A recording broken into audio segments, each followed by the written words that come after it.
तो भाइयों बहनों, आज था हांगकांग और इंडिया का मैच और लोगों हांगकांग को इतने कम आंक रहे जितना कि सिंगल लौंडे वैलेंटाइन डे को।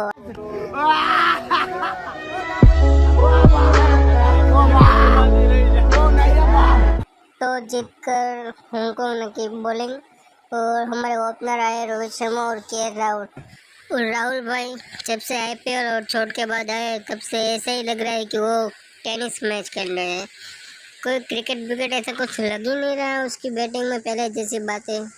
लेकिन के राहुल के विकेट जाने के बाद क्रीज पर आया Virat Kohli, the run machine Kohli, जिसका लोगों को इंतजार था कि वो कब फॉर्म में आएंगे। लेकिन पाकिस्तान के सामने खेलने के बाद ऐसा लग रहा था कि हांगकांग के सामने वो अर्धे शतक मार ही देंगे और लोगों सही सोच रहे थे।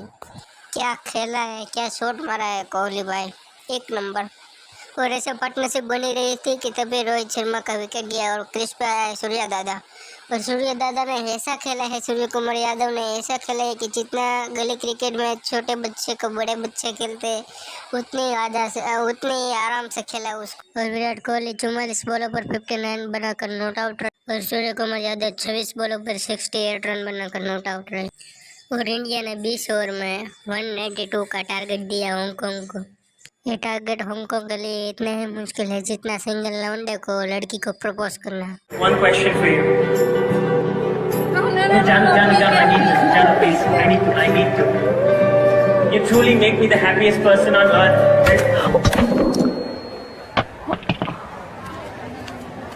दिल का दरिया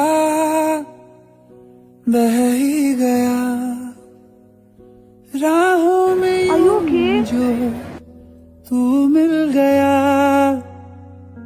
मुश्किल। और हांगकांग 20 ओवर में सिर्फ 152 बना पाई और इस तरह से इंडिया जीत गया। तो बस गाइस, आज के लिए सिर्फ इतना ही। मजेदार क्रिकेट वीडियो देखने के लिए हमारे चैनल को सब्सक्राइब करो फिर।